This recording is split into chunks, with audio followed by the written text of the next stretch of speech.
number one thing that makes a relationship toxic. Let me go ahead and play this clip.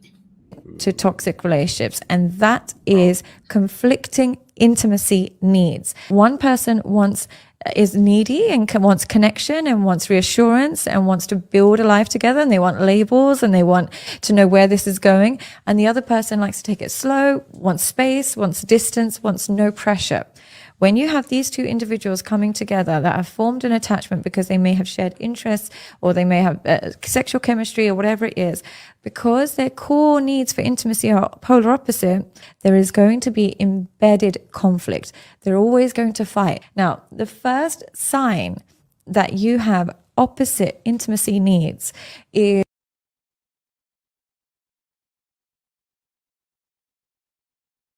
Was it all the video?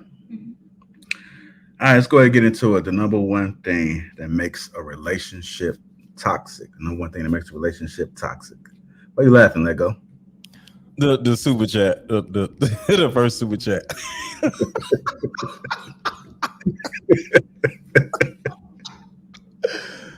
Oh my God. Shout out to him. Lego is looking easy. Look at that. What's wrong with y'all? Oh my God. Aliens don't need tires. They got spaceships, so I ain't got to buy them no tires. So yeah. You just say alien protein. All right. The number one thing that makes a relationship toxic. Let me go ahead and go to Trev. What are your thoughts about this, sir? You're on mute. Oh, coach, I'm sorry. I'm struggling streaming too. I said I'm beginning to really not like this lady. The one that doing the videos, I don't know. I can't agree with nothing she said. There's so many other things that could be more toxic, like abuse, right? Of course, someone being unfaithful. Like, I mean, it's definitely detrimental to a relationship if you have two different goals, right? That it won't work.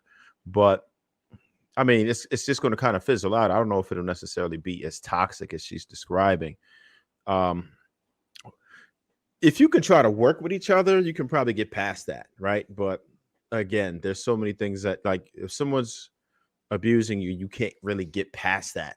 Like, that would be way worse to me.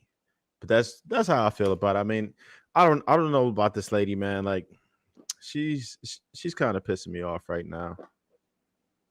I don't know. I'm sorry. Like, that lady, man. What you mean, that lady? What's wrong with her, Trev? I don't know. I don't like her. I don't like her. You don't like white people? Anything. I mean, she's not white. I have plenty of white friends. Oh, really? Says the person. That's the first thing the prejudiced people be saying. I have black friends. No, I was being sarcastic, but I mean, I could see how that could mess up a relationship, but I think she made way too big of a deal out of it, right? I don't really see it as toxicity. I mean, I guess it could be, but I don't really see it as being as toxic as she's describing, because it's like, all right, so if we're not on the same page, I want something, you don't, then you just kind of leave it, right? You should leave it. I don't see why you would want to stay in a relationship with somebody who's gonna who's not going in the same direction as you. If this person wants more, this person wants an attachment, then just leave that alone. If that's not what you want. Communication is the most important thing. And if you're not going to be upfront about what your goals are, what your intent is, then yeah, your relationship is doomed anyway. But I'd say it'd be more doomed and finite than toxic. Well, let me what she said, and this is how women think, I guess. So you got to excuse a woman describing a damn relationship, because in all honesty, this be the relationships y'all asses be in. So what she's describing isn't a relationship.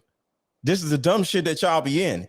Y'all actually want a relationship. Y'all want all these things. Y'all want time and all this other stuff, but y'all will get with a dude that don't want a relationship at all. So he'll say, oh, we just gonna play it by ear because he don't want to be in a relationship. Well, let's just not call it anything because he don't want to be in a relationship. So a lot of you ladies be in relationships with your damn selves looking stupid. So the thing about it is, if you had standards, if you had, just overall qualifications, and say, all right, as an example, I don't have sex unless I'm in a relationship. As an example, right? Now, you ain't got to worry about not being in a relationship because he's going to want to have sex. And if y'all like each other and y'all are vibing, he ain't going to be like, well, we have sex, but I want to take it slow. Because guess what? Your number one standard is I don't have sex unless I'm in a relationship. So you're just going to sit there and look at him. Oh, okay, yeah, we can do whatever you want to do. Let's take it slow. Cool, no problem. You giving him exactly what he wants. But because you have the standard, he ain't getting no ass. See how easy that is? You see how easy that is, ladies? All you have to do, just have some damn standards about yourself, and you ain't got to deal with all this shit. So what this woman is explaining is the dude not being in a relationship with you and you being in a relationship with a goddamn ghost. Shit is just dumb. I don't understand. I actually agree with Mr. Let I do agree. I think that women, we have all these thoughts running through our head. I think what this woman is describing is something that happens in the beginning of a relationship. If it's toxic and, she wants more time or more affection or whatever the case may be, and he's not really that way, you can tell that really early. You can tell the nature of a man and the nature of the woman that you're around. So it would be delusional to think that this man is going to change or, be something that you want him to be when that's not really who he is. I think opposites do attract in some cases. Like I know my parents, my mom is the more outgoing one. My dad is more laid back and, just chill.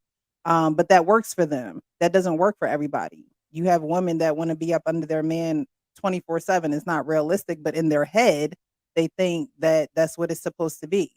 And they think that if he's not showing her that constant affection, that constant attention, that, get something to do, get a hobby, do something.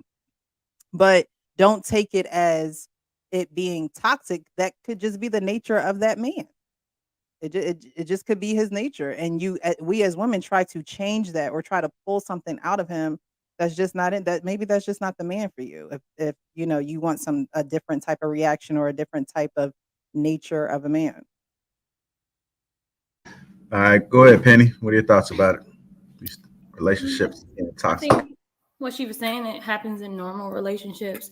That person doesn't have to be in a bad relationship to experience being in a relationship where you both desire different things as far as like small needs. One person could want to be a private person in a relationship. One person could want to be a live out loud person in their relationship. And it doesn't mean that it won't work. It just means that whether or not you rock with that person in order to make that compromise. So if you're willing to say, hey, I'll be more public and I'll be more private for that person, then I think it'll work out just fine. So I think you'll encounter that in your relationship sooner or later. I think everyone encounter it at some time or some point in their relationship. So I don't think it's crazy. I mean, I think if it goes too far to where both people are like standing strong on their on what they want to do, then I think it becomes toxic then, because they'll both be clashing. But if you're willing to rock with that person and say, hey, I'll give a little if you give a little, then it can work out.